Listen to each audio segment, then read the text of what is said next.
Povo de Deus, eu convido a todos para abrirmos a palavra do Senhor no livro de Atos dos Apóstolos, capítulo 1, versículo 8.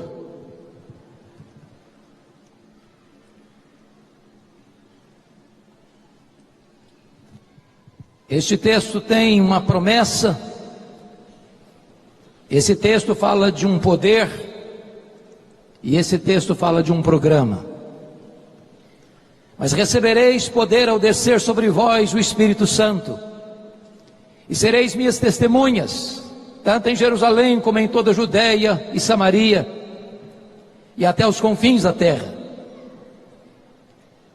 Nesta tarde eu gostaria de repartir com vocês esta jornada e este programa traçado pelo Senhor Jesus Cristo para a sua igreja ao longo dos séculos, passando pela reforma até os nossos dias. Este programa é cumprido à risca, porque do capítulo 1 ao capítulo 7 o Evangelho alcança Jerusalém e a Judeia. No capítulo 8 de Atos o Evangelho chega em Samaria. No capítulo 9 a conversão de Saulo já em Damasco, fora do território de Israel.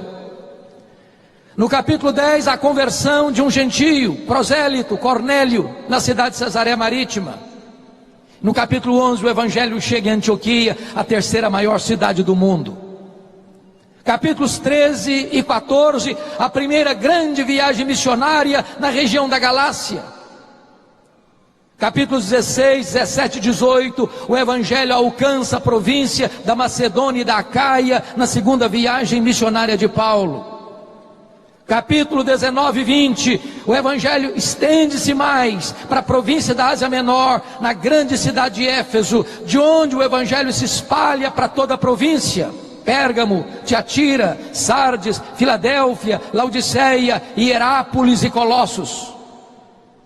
Capítulos 21 ao 26, trata da prisão de Paulo em Jerusalém, sua transferência para Cesareia, onde fica 2 anos sendo acusado injustamente pelos judeus.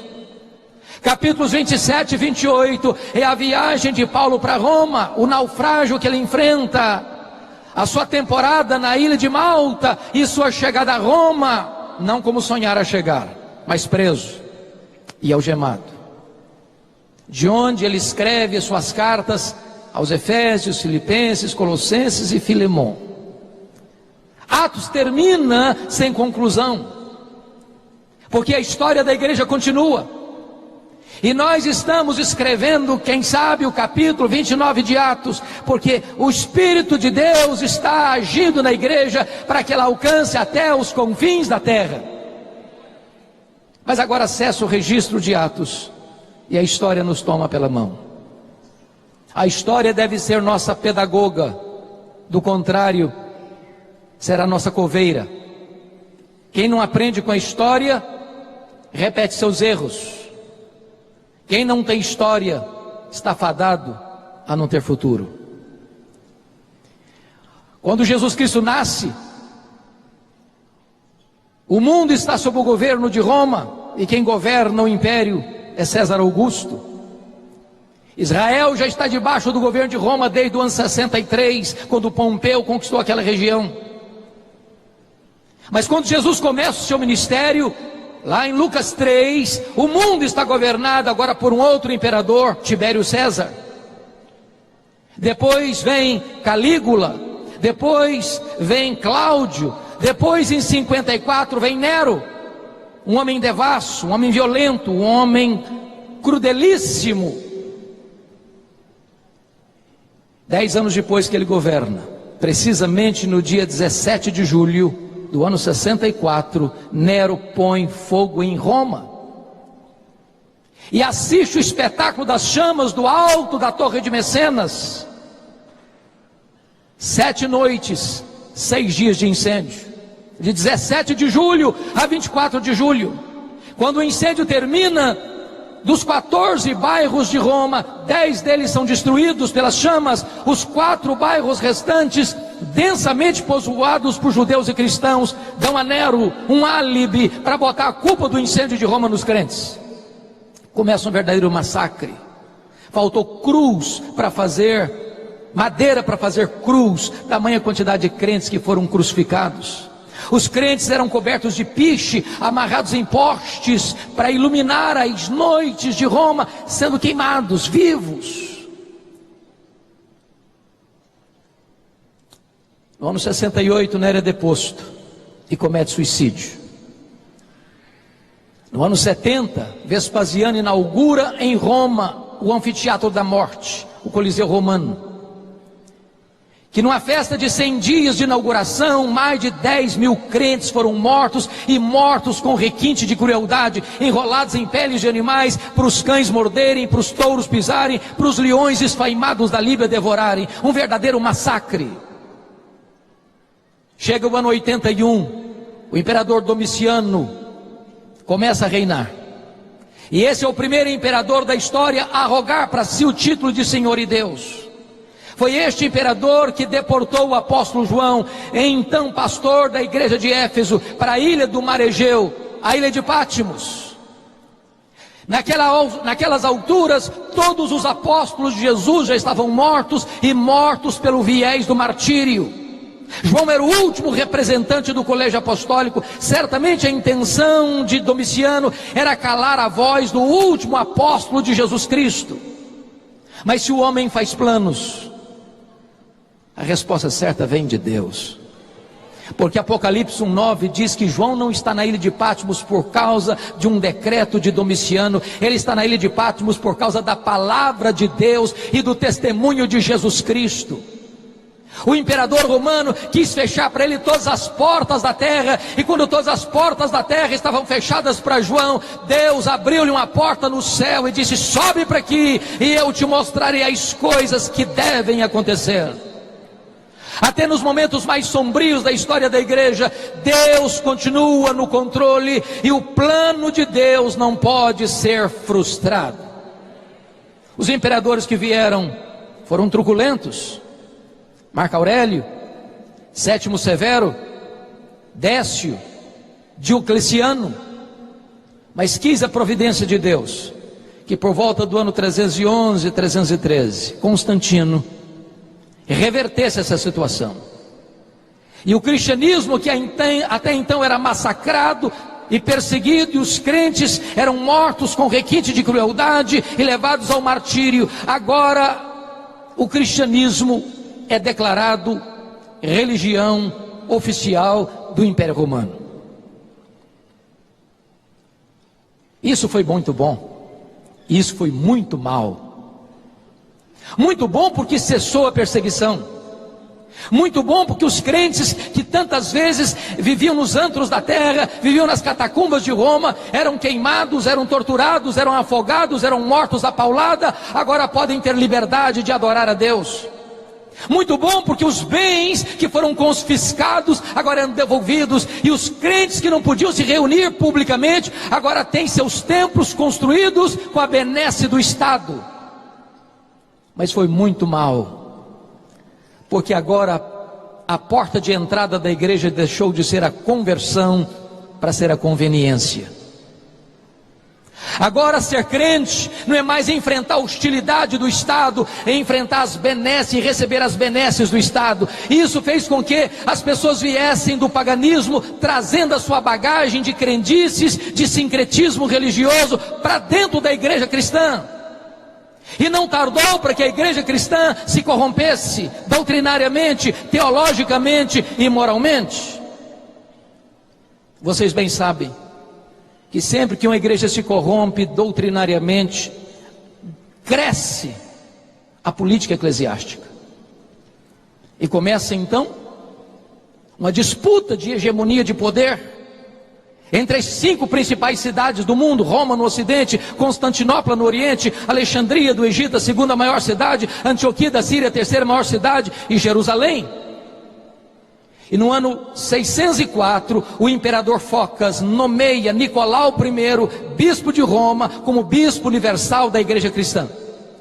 Nicolau I rejeita esse título e disse: qualquer homem que receber o título de bispo universal da igreja deve ser considerado um anticristo, porque só Jesus pode receber esse título.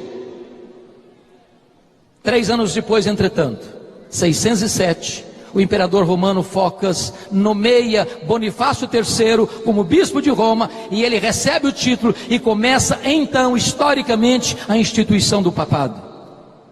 Talvez você pergunte, bom, mas eu já li histórias de papas desde Pedro. Como é que vai se dizer que começa o papado em 607? Vale destacar aqui, meus irmãos, que no século VIII, na França, surge um documento chamado As Falsas Decretais de Isidoro. Um documento forjado, um documento falso, que tentou dar legitimidade ao papado, recuando a sua historicidade a Pedro, como se Pedro tivesse sido o primeiro papa, e como se todo papa fosse legítimo sucessor de Pedro. Se vocês quiserem melhorar a compreensão deste assunto, sugiro a vocês a obra de Janus, O Papa e o Concílio, cujo prefácio foi escrito pelo grande tribuno brasileiro, Rui Barbosa, cujo prefácio da obra representa 70% do livro. E Rui Barbosa desconstrói essa ideia da infalibilidade papal.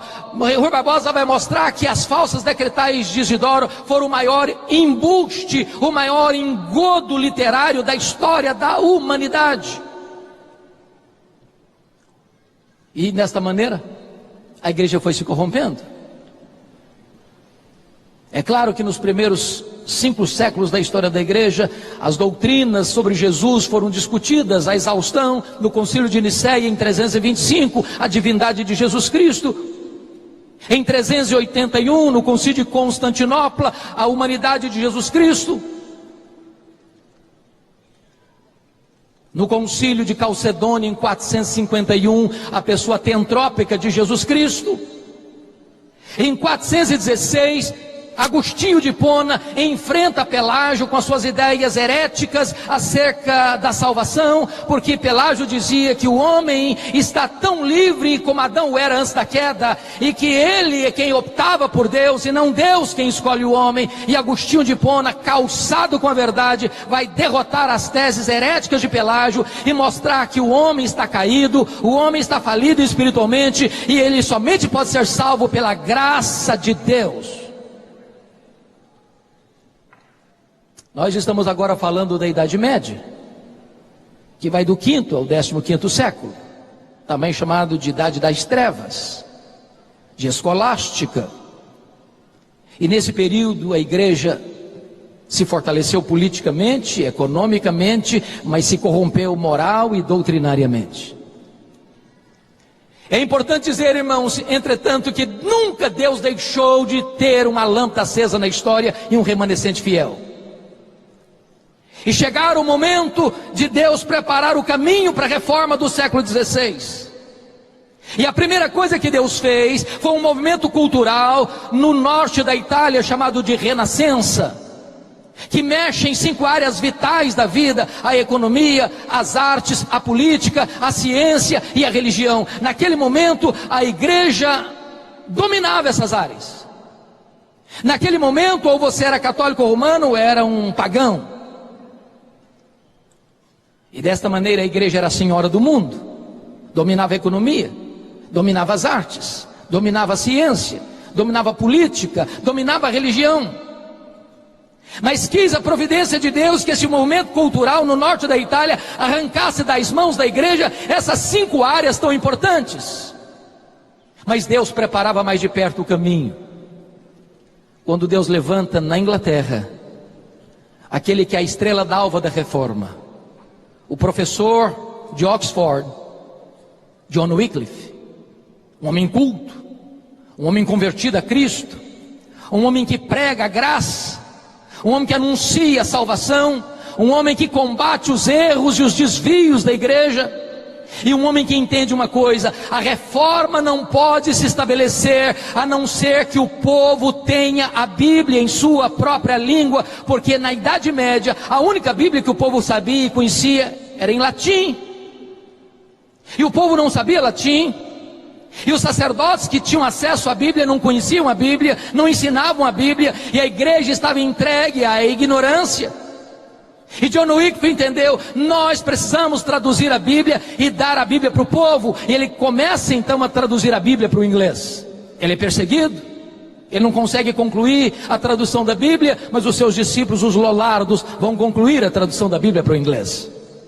Lá na Boêmia, um discípulo de John Wycliffe, John Hus, convertido a Cristo, prega com muito poder e paixão o Evangelho de Cristo, denunciando os pecados e os desvios da igreja, denunciando as heresias que estavam sendo acolhidas pela igreja.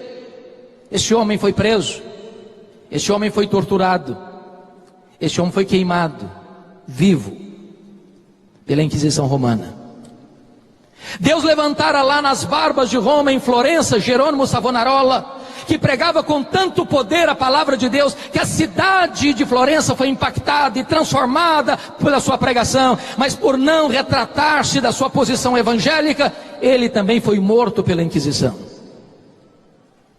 Mas quando John Hus estava queimando na fogueira, 100 anos antes de Lutero, ele profetizou: hoje vocês estão matando um ganso, mas Deus levantará uma águia, e a esta vocês não poderão matar. Talvez sem saber o que estava dizendo, ele estava apontando para aquele grande momento, quando no dia 31 de outubro de 1517, Lutero haveria de fixar nas portas da igreja de Wittenberg as 95 teses contra as indulgências. Meus amados, a igreja continuou se corrompendo, porque aqueles que se levantavam para defender a verdade eram presos, eram torturados e eram mortos. E agora Leão X está no seu governo como Papa, está tendo o privilégio, entre aspas, de construir o maior santuário católico de todos os tempos, a Basílica de São Pedro, e ele está precisando de ajuda. E então a igreja, que tinha se corrompido ao extremo, introduzido no seu meio o culto às imagens, as relíquias, a invocação de santos, o purgatório, a missa, a transubstanciação, a confissão auricular, a tradição, a salvação pelas obras, o culto a Maria como Mãe de Deus, Imaculada, mediadora, corredentora. A igreja, que estava sendo eivada de tantos erros, ainda agora recebe o impulso de arrancar dinheiro do povo através de vendas de perdão de pecado. Naquele momento a igreja entendia que ela era dona do ser humano, tanto da igreja militante, quanto da igreja purgante, quanto da igreja triunfante. Ninguém podia escapar das mãos da igreja, nem depois de morto. Pensem comigo, uma pessoa que crê nisso. O pai acabou de morrer, a mãe acabou de morrer, o filho acabou de morrer. E chega alguém e disse: você ama seu filho? Você ama seu pai? Você pode ajudá-lo. Porque seu pai, sua mãe, seu filho não foi suficientemente bom para ir para o céu, nem foi tão suficiente mal para ir para o inferno, ele foi para o purgatório. Mas você pode ajudar. Se você der tanto dinheiro, no momento que a moeda cair na caixa, no gasofilácio, essa alma pula do purgatório para o céu. As pessoas eram encorajadas a comprar 5 anos de perdão, a 15 anos de perdão, a 20 anos de perdão, ou se o dinheiro fosse bom, perdão para a vida inteira. E é nesse momento que Johannes Tetzel vai à Alemanha para vender indulgências. E a essas alturas, Martinho Lutero já era um professor de Bíblia. Martinho Lutero já tinha tido contato com o livro de Romanos. Martinho Lutero já entendia que a justificação não é pelas obras, é pela fé em Cristo Jesus. E então, quando Johannes Tetzel vai para a Alemanha pregar as indulgências, estrategicamente, no dia 31 de outubro de 1517, véspera de Todos os Santos, ele vai fixar as 95 teses contra as indulgências. Se você ler as indulgências, as 95 teses, você vai ver que Lutero não era plenamente reformado ainda. Tinha muita coisa errada lá nas indulgências, aquelas 95 teses, que não estavam tão claras na mente dele. Só mais tarde, Lutero vai ter uma compreensão mais clara da verdade de Deus. Mas estava deflagrado aí o movimento da reforma. É claro que isso surgiu com muita luta, com muita lágrima, com muito sofrimento, porque no dia 5 de maio de 1521, Lutero é convocado à dieta de Worms, diante do imperador, diante das autoridades políticas, diante das autoridades eclesiásticas, e os seus livros estão lá expostos, e Lutero sabia que não estava aquela reunião convocada ali para discutir com ele, mas apenas por uma razão, para que ele se retratasse das suas posições bíblicas e cristãs.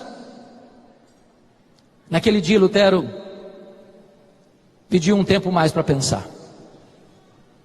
Para espanto de todos, e diz os historiadores que naquela noite Lutero teve uma grande angústia na sua alma.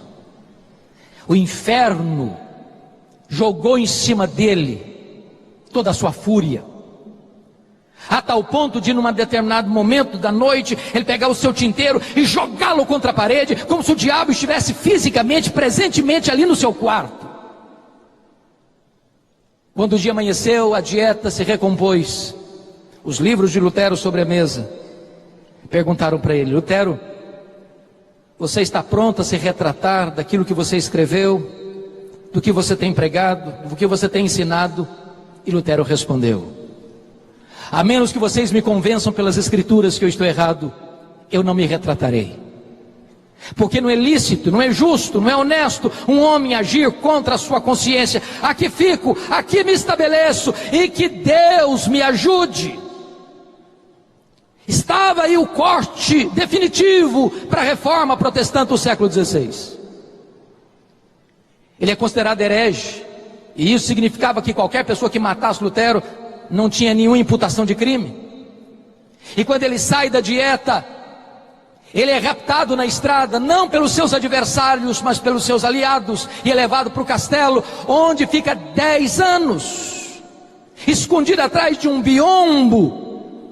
E por providência divina, exatamente nesse tempo de reclusão, é que ele se dedica com muito empenho a traduzir o Novo Testamento para o alemão. Obra essa que vai influenciar toda a literatura alemã, inclusive a gramática alemã. Mas é claro que Lutero não trabalhou sozinho. Deus levantou homens como João Calvino, um francês, nascido no dia 10 de julho de 1509, que vive 54 anos, que talvez foi a mente mais brilhante da reforma, foi o grande mestre da reforma, foi o grande sistematizador das doutrinas da reforma, foi o homem que criou a academia, foi o homem que instituiu o aconselhamento pastoral, foi o homem que deu a preparação, criou uma academia para preparar obreiros para o mundo inteiro, inclusive mandando 14 missionários aqui para o Brasil, a pedido de Villegagnon, missionários esses que foram mortos e torturados em terras brasileiras. O homem que aos 26 anos de idade vai escrever a obra mais importante da reforma, as Institutas da Religião Cristã, olhando o credo apostólico. Primeiro livro, creio em Deus Pai. Segundo livro, creio em Deus Filho. Terceiro livro, creio no Deus Espírito Santo. Quarto livro, creio na igreja. Deus levantou outros homens, como Busser, Martin Busser, lá em Estrasburgo. Deus levantou Beza, Deus levantou Melanchthon, Deus levantou gigantes nesse tempo. E as colunas básicas eram essas: só a Escritura. Nenhum concílio, nenhuma igreja, nenhum pastor, nenhum papa, nenhum homem, nenhuma instituição pode suplantar a palavra de Deus. Não é a igreja que está acima da Bíblia, é a Bíblia que está acima da igreja.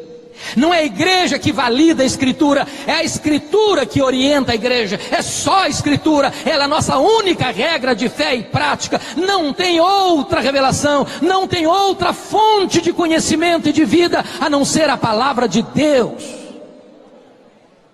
Só a fé, não, a salvação não é pelas obras, a salvação não é pela fé mais as obras, a salvação é só pela fé, independentemente das obras da lei. É só a graça, não há mérito. Não há mérito. Ninguém vai entrar no céu batendo no peito e diz: eu cheguei aqui porque eu mereci, eu cheguei aqui porque eu conquistei, eu cheguei aqui porque eu fui bom, eu cheguei aqui porque fiz boas obras. A salvação é absolutamente um presente gratuito de Deus, é imerecido de Deus. É só Cristo. Não é Cristo mais o Papa, não é Cristo mais Maria, não é Cristo mais a igreja, não é Cristo mais o pastor, não é Cristo mais o batismo, não é Cristo mais o ritual, é só Cristo. Ele é o caminho, Ele é a verdade, Ele é a vida, Ele é a porta, só nele há salvação. Ele é o único mediador entre Deus e os homens. Somente a Deus a glória. Qualquer glória dada ao homem é glória vazia, é vanglória, é idolatria, é abominação para Deus. Meus amados, a reforma não chegou até nós senão com lágrimas e com muito sangue. Se nós não conhecermos a história, nós não valorizaremos esse legado. Por exemplo, vão comigo para a França, ano de 1559, levanta-se na França Catarina de Médicis, uma implacável perseguidora da fé cristã. Qualquer aluno de segundo grau já leu sobre a famigerada noite de São Bartolomeu, 24 de agosto de 1572, quando mais de 70 mil huguenotes foram mortos traiçoeiramente, por ordem de Catarina, sob os aplausos do Papa e os elogios de Filipe II, rei da Espanha, genro de Catarina de Médicis. Foi proibido ser protestante na França. E se você ler, por exemplo, antes disso, a história do reformador João Calvino, vocês se lembram quanta luta, quanta dor, quanta perseguição, quanta tristeza, quanto sangue derramado em seu país. E é por isso que ele foge dessa perseguição, passando por Genebra, e quis a providência de Deus que Farel o convidasse, porque Farel não era um mestre, Farel era um evangelista. E Farel disse: Calvino, eu preciso de você aqui. E disse: não vou ficar, eu estou em transição. Calvino não queria ser um pastor, pregador, ele queria ser um escritor, ele queria ficar mais recolhido para escrever, para tratar das grandes demandas da igreja. E Farel disse: se você não ficar aqui, Calvino, eu vou pedir a Deus para amaldiçoar a sua vida. Ele ficou. 1538. Chegou antes disso, 1536, 35, 36, 38, ele foi expulso. Ele e Farel. Vão para Estrasburgo, onde ele se casa. 1541 ele retorna, a pedido dos líderes de Genebra, e fica em Genebra até a sua morte, por volta de 27 de maio de 1564, transformando Genebra na maior maquete do reino de Deus da história. Se você vai comigo para a Alemanha, você conhece a história da triste guerra dos 30 anos, onde milhões de pessoas morreram. 1618, 1648. Se você vai comigo para a Inglaterra, você se lembra que em 1534, Henrique VIII rompeu com o catolicismo, não por convicção teológica, mas por conveniência pessoal, para casar-se de novo, para ter um herdeiro para o trono.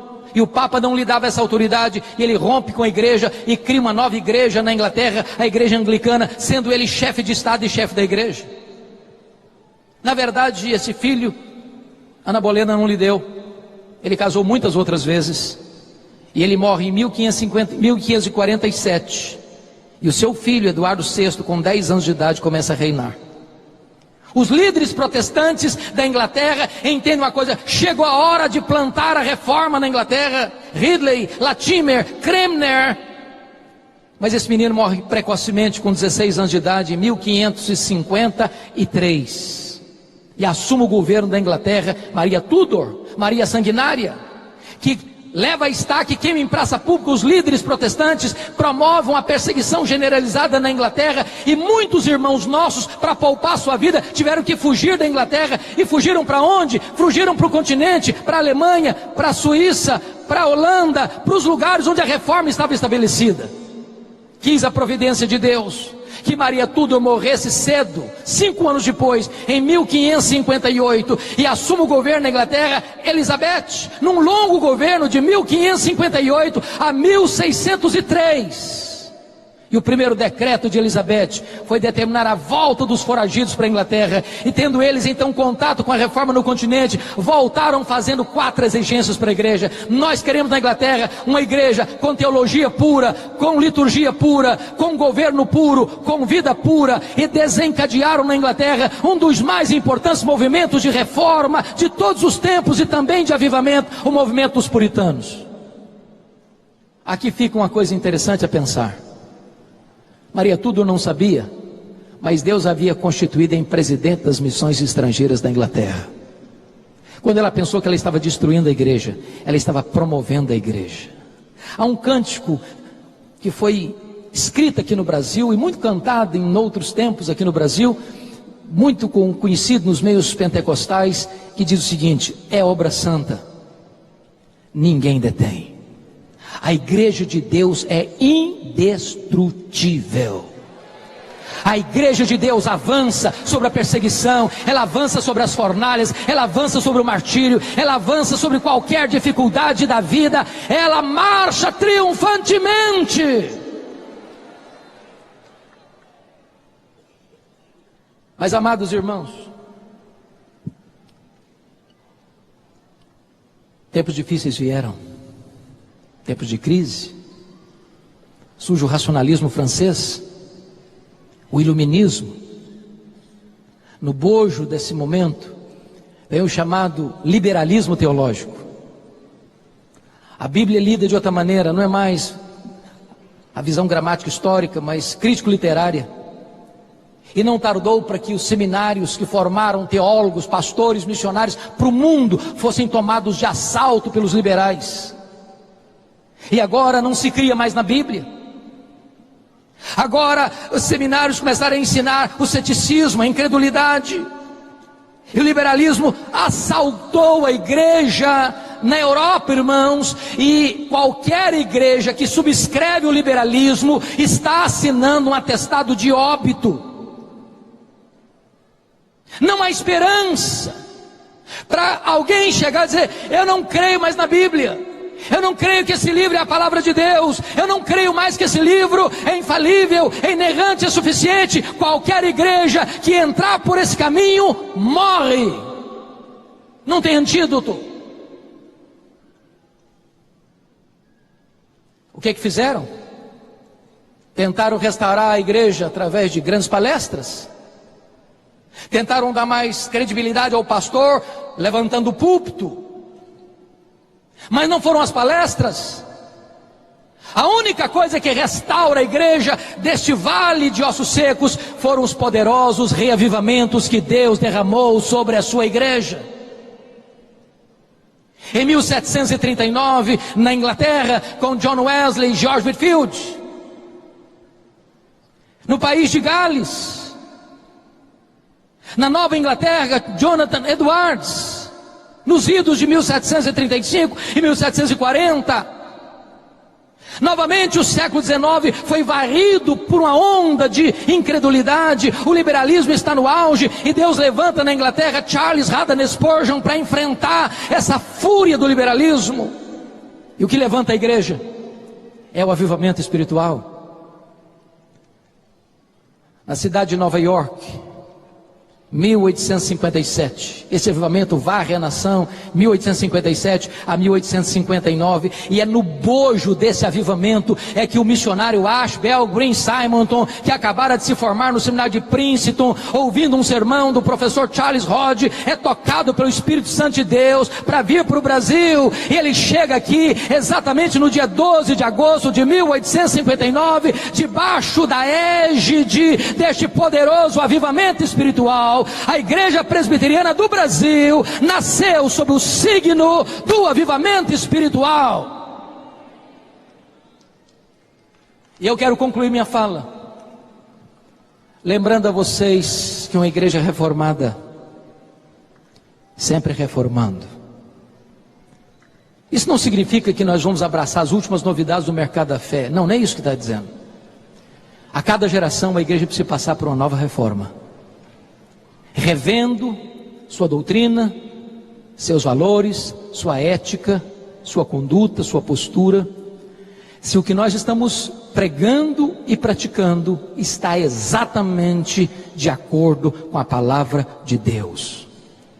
Avivamento não é novidade.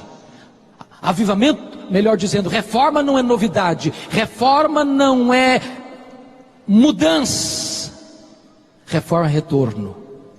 Retorno à origem, à doutrina dos apóstolos. E por que eu creio que hoje precisamos de uma nova reforma? Primeiro, irmãos, porque o liberalismo ainda está devastando igrejas no nosso século.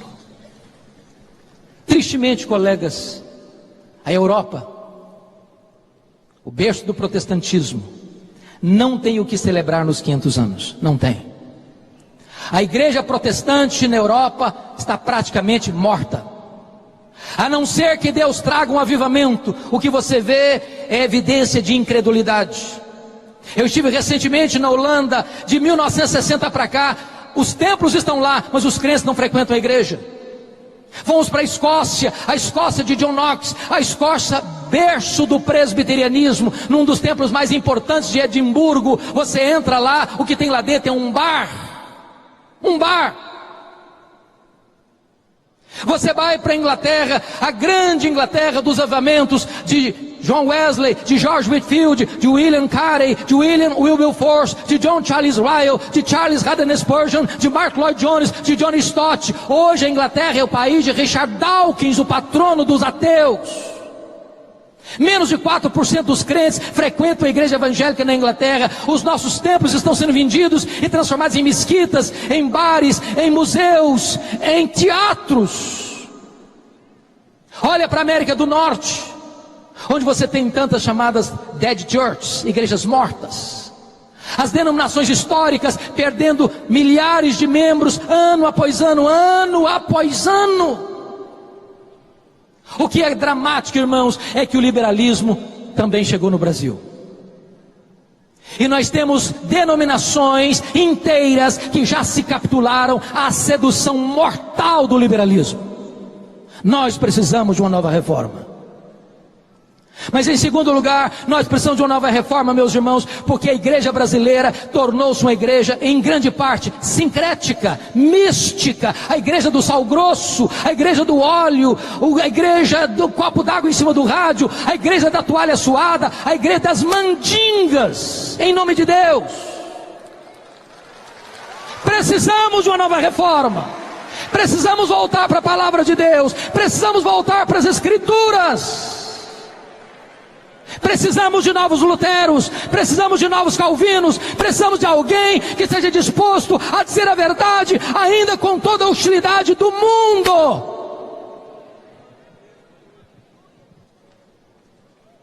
Mas em último lugar, irmãos, nós precisamos de uma nova reforma, porque nós assistimos no Brasil, tristemente, uma igreja onde há a presença de uma ortodoxia morta.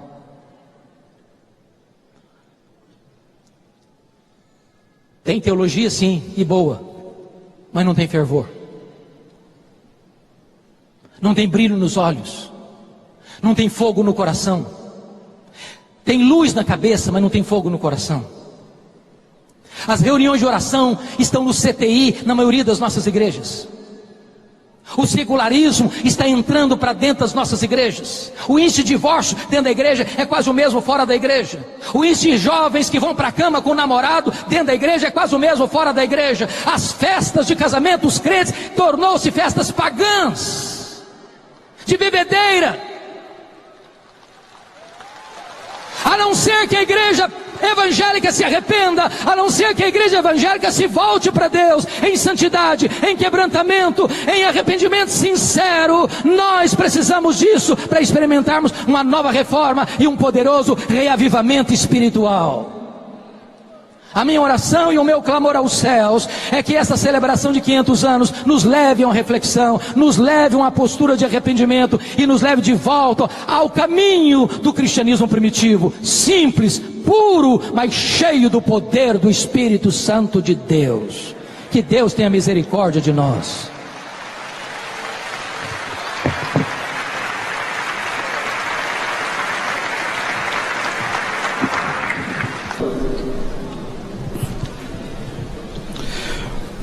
Pai grandioso, nós te agradecemos por esta tarde que aqui nós nos reunimos. Por nós agradecemos ao Senhor pelos 500 anos da Reforma Protestante, que nós possamos ser uma igreja mais fervorosa, uma igreja que tem o avivamento, uma igreja de joelhos dobrados diante do Senhor. Uma igreja, ó Pai, que tem a ousadia de andar no fervor do Espírito Santo, tocada pelo Espírito, que conhece a doutrina, sabe o seu papel, sua ocupação, o seu ministério.